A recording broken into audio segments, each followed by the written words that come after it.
हम क्या करते हैं, ऑब्वियसली उसके साथ फोटोज वगैरह खिंचवाते हैं। तो मैंने भी अपने दोस्त को बुला लिया डीएसएलआर लेके और बोला कि भाई अच्छे खासे फोटो खींच मेरे नई गाड़ी के साथ भाई। और इस गाड़ी को लेकर मैं काफी ज्यादा खुश था कि इससे पहले मैं अपनी खुशी और जाहिर कर पाता, मेरे दोस्त लोग आ गए भाई अपनी फॉर्च्यूनर और थार लेके। और वो लोग तो पता है भाई हमेशा चौड़ में ही रहते हैं। आते बराबर ही मुझे आवाज दी, ओ भाई क्या कर रहा है, नई गाड़ी ले ली तूने? भाई इसने तो अभी तक पेड़े भी नहीं खिलाया, कितना मतलबी हो गया है भाई। ये बात सुन के मैं तुरंत उनके पास गया और उनको बताया कि भाई देखो ये वाली गाड़ी ली है मैंने। और भाई उनको बोला पेड़े भी तुम लोगों को जल्दी मिल जाने वाले हैं। वो दोनों मेरी गाड़ी देख के असल में बहुत ज्यादा खुश हुए और बोले कि भाई चल भाई अब ऑफरोडिंग का टाइम आया है, ऑफरोडिंग करके आते हैं, मुझे बहुत बढ़िया ट्रैक मिला है, अब चलो भी यार बढ़िया रेस है। और यार वैसे तो मेरे को ऑफरोडिंग करने की थी, इसका टेस्ट मुझे एक अच्छा करवाना ही था। तो मैंने भी उन्हें हाँ बोल दिया और मैंने भी सोचा अपनी S11 क्लासिक के साथ ऑफरोडिंग कर दिया जाए। तो भाई हम सब लोग तैयार हो गए और निकल पड़े अपनी ऑफरोडिंग के लिए। अब हम गए ऑफरोडिंग करने के लिए एक फैक्ट्री साइड पे जहाँ पे कंस्ट्रक्शन चालू था। और भाई साहब ये जगह हमारी ऑफरोडिंग के लिए बहुत ज्यादा परफेक्ट होने वाली थी। रास्ता यहाँ का ऑलरेडी काफी खराब था,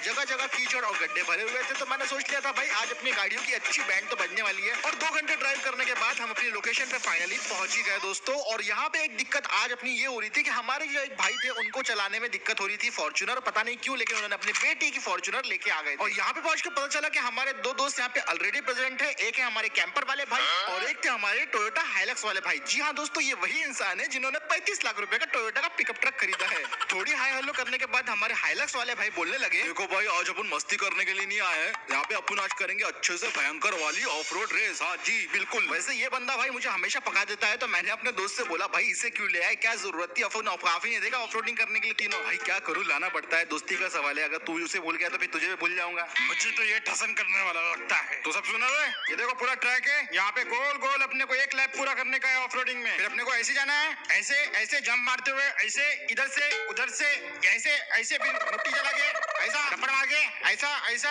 इसीलिए हम इसे लेके नहीं आते क्योंकि ये बहुत पका देता है, लेकिन क्या करें मजबूरी थी। भाई यार ये क्या बोल रहा है, मुझे कुछ भी समझ में नहीं आ रहा। और 10 मिनट तक इसकी बकबक सुनने के बाद फाइनली हम लोग ऑफ रोड रेस के लिए रेडी थे। गाड़ियां बिल्कुल एकदम स्ट्रेट लाइन में हमने पार्क कर दी थी और किसी के मुंह पे घबराहट थी, किसी को बस जीतना था, किसी को अपनी गाड़ी समझ में नहीं आ रही थी, कोई अपना अलग ही दिमाग लगा रहा था। और मैं सोच रहा था कि भाई मेरी गाड़ी पे कोई स्क्रैच ना आ जाए।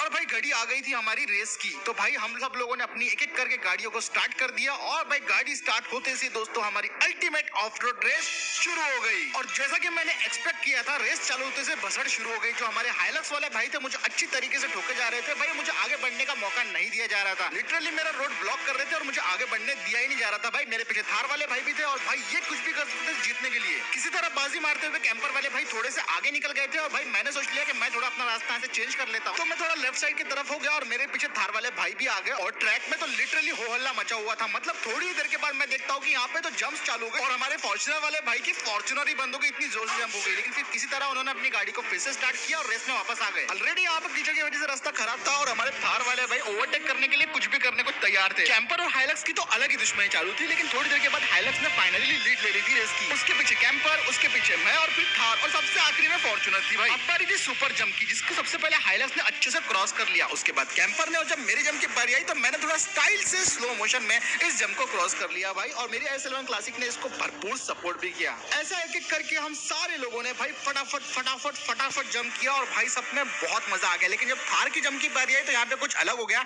जैसे थार ने जंप किया, उसने लैंड तो गलत जगह किया लेकिन इसको बेनिफिट मिल गया। वो साइड से भाई किसी तरह ओवरटेक किया और थार वाले भाई अब फाइनली लीड कर रहे थे। और हम लोग हाइलक्स और स्कॉर्पियो भाई बस राह देखते रह गए। हम दोनों ही अब थार को पीछा करने के लिए भाई लड़ रहे थे। और यहाँ से फॉर्च्यूनर और कैंपर वाले भी भाई पीछे आ रहे थे क्योंकि लगता है इनको जंप में थोड़ा डैमेज पड़ गया था। और फिर जैसे जैसे हम लोग आगे बढ़ रहे थे ये रेस और भी ज्यादा इंटेंस होती जा रही थी। अभी तो ऑफ रोडिंग से ज्यादा अब ये रेस बन चुकी थी। मैं किसी तरह कोशिश कर रहा था भाई हाइलक्स को पीछे करने के लिए, लेकिन ऑब्वियसली वो हाइलक्स एक पिकअप ट्रक है तो यार उसको पीछे करना इतना ज्यादा मुश्किल हो रहा था मेरे लिए कि क्या ही बताऊं। ऊपर से यार जो 4x4 है इसका स्कॉर्पियो क्लासिक का, हाइलक्स से थोड़ा सा कम है जिसकी वजह से मैं पीछे रह ही जा रहा था। थोड़ी देर बाद थार वाले भाई लीड ले लेते हैं, लेकिन उनकी लीड ज्यादा देर तक चलती नहीं क्योंकि सामने बहुत ही भयंकर रास्ता था जिसकी वजह से उनकी जो पूरी गाड़ी है 360 घूम जाती है और वही बंद हो जाती है। इसका फायदा उठाना चाहते थे हाइलक्स वाले भाई, लेकिन वो असफल रहते हैं और भाई फिर से थार वाले सामने आ जाते हैं और फिर थार वाले भाई लीड ले देते हैं। मेरी गाड़ी थोड़ी फंस गई थी, मैं उसे निकालने की कोशिश कर रहा था। इतने में भाई कैंपर वाले भाई को फॉर्च्यूनर वाले भाई फिर ठोक देते हैं और उनका भाई उनकी भी गाड़ी वहीं पे घूम जाती है। और भाई फॉर्च्यूनर वाले भाई अब 4th नंबर पे चल रहे थे। थार वाले भाई को अच्छी खासी लीड मिल गई थी। मैं किस तरह जंप करते करते भाई अपनी क्लासिक को आगे बढ़ता रहा था। हाइलक्स तो भाई आराम से यहाँ पे ऑफ रोडिंग किंग था भाई, लेकिन किसी तरह थार को अभी तक वो पीछे नहीं कर पा रहे थे क्योंकि भाई थार तो ट्रू ऑफ रोडर है। तो यहाँ पे मैं अपना थोड़ा सा दिमाग लगा के एक शॉर्टकट लेके और 2 जंप्स करवा के मैं पहुंच जाता हूँ दोस्तों थार के पास। और भाई लगभग मैं इसको लीड में पीछे कर नहीं पा रहा था, लेकिन ये भाई भी भाई 4x4 का अच्छा फायदा उठा रहे थे, बिल्कुल आगे जाने ही नहीं दे रहे थे। और बस यहाँ पे अभी कांटे की रेस चल रही थी, कभी हाइलक्स आ गए, कभी थार आ गया और कभी मैं तो भाई बहुत मुश्किल से आगे आ रहा था। और तभी कीचड़ वाले रास्ते में कुछ ऐसा होता है कि मैच पलट जाता है अचानक से दोस्तों। यहाँ पे भाई हमारी थार पलट जाती है बहुत बुरी तरीके से, क्योंकि उन्होंने अपनी स्पीड कम नहीं करी थी। और मेरे लिए अच्छा मौका था भाई ये थार को फिर से पीछे करने का।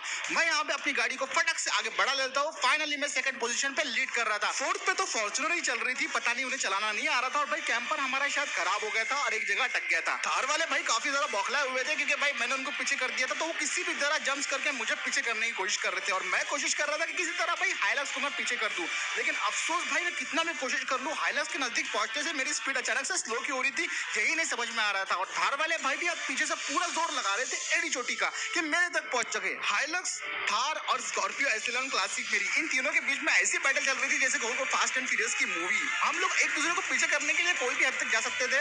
और भाई मुझे एक फाइनल गोल्डन चांस मिल गया जहां पे भाई हाइलक्स ने थोड़ी सी ब्रेक मारे और मुझे लगा कि मैं उसे आगे कर सकता हूँ गियर लगा के, लेकिन भाई ये भी पॉसिबल नहीं हुआ। भाई हाइलक्स सच में काफी ज्यादा पावरफुल था इन सब के मामले में। और यही वो स्पॉट है जहां मेरा पोपट हो गया। मैंने कुछ ज्यादा स्पीड बढ़ा दी और अनफॉर्चुनेटली गाड़ी आउट ऑफ कंट्रोल होके भाई नई गाड़ी मेरी पलट गई। थैंक गॉड ज्यादा नुकसान नहीं हुआ, लेकिन पोपट तो जरूर हो गया। और भाई अब क्या था, हाइलक्स जीत गया, सेकंड नंबर पे थार आई और भाई मैं आ गया थर्ड नंबर पे। इसको बोलते हैं दोस्तों टोटल पोपट। फोर्थ नंबर पे तो ऑब्वियसली फॉर्च्यूनर आ गई भाई, उन्होंने तो बड़े संभाल संभाल के अपनी गाड़ी को लेके आए। और आखिरी में आ गए हमारे कैंपर वाले भाई, किसी तरीके से अच्छी खासी सबके गाड़ियां गंदे हो चुके थे। उससे भी बुरा मेरी गाड़ी में थोड़े बहुत नुकसान भी हुए थे, क्योंकि मेरी गाड़ी पलट गई थी। और अब ये जो बंदा है ना, लगभग 1 साल तक ये अपना पूरा सीना छोड़ के मुझे ताने मारते रहेगा कि मैंने तुमको अपने हाइलक्स से हराया हूँ, हाइलक्स से हराया हूँ, जो कि ये अभी भी कर ही रहा था। देखिए बेटे, टोयोटा टोयोटा टोयोटा है टोयोटा।